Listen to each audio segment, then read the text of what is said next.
what I like, and I wanted to talk a little bit about the predictive side of things because I love agentic and I love the generative side of things.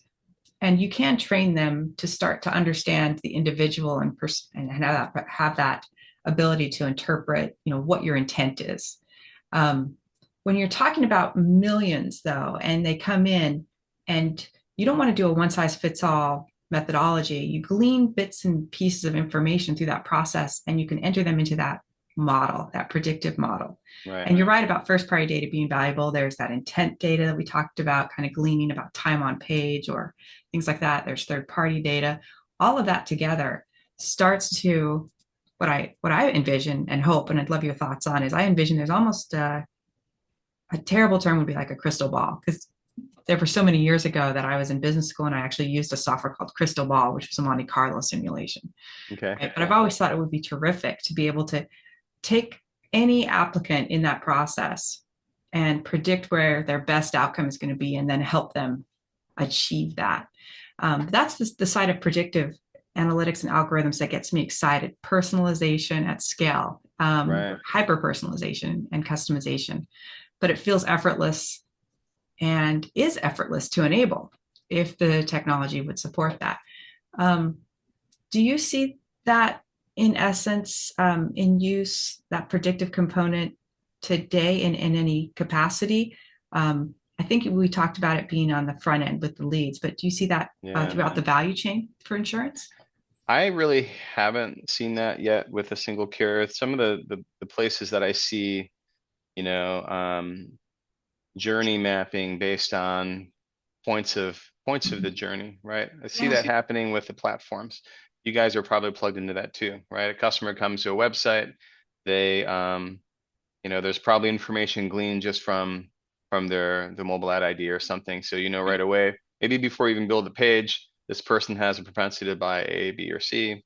And so the page can render based on that. And then based on different steps in the interview process, how they answer things, that'll change page two and subsequently page three. So I think the platforms are doing a pretty good job of that.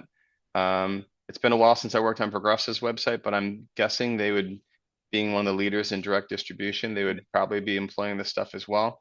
Um, the life cycle marketing part, we're all consumers of insurance.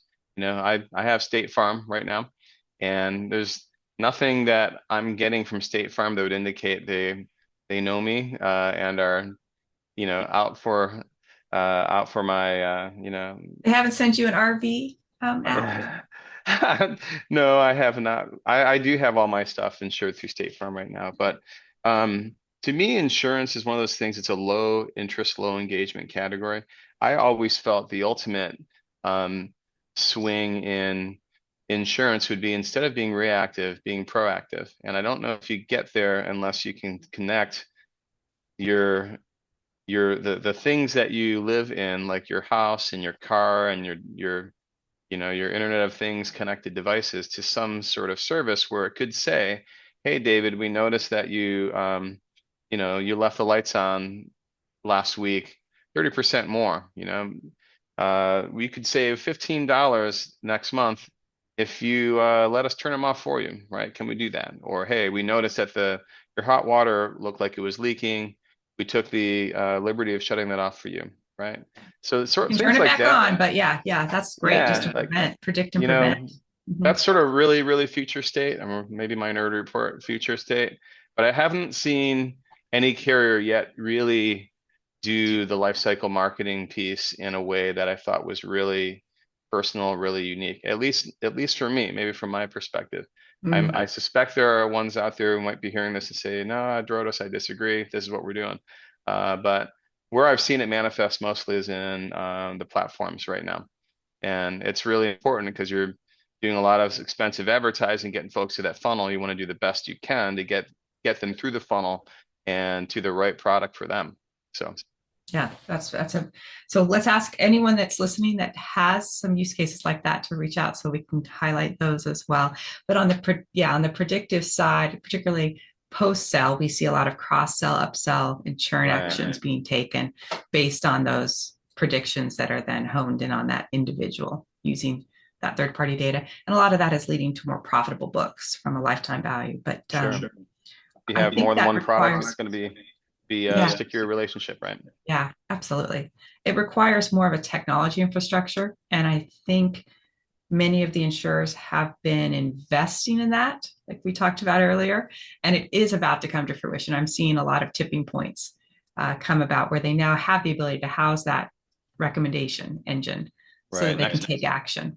yeah, I think about it as next best action, right? Yes. What's the Yeah. next best thing you want to do with this person? Next best action. I have a CTO who calls it best next action.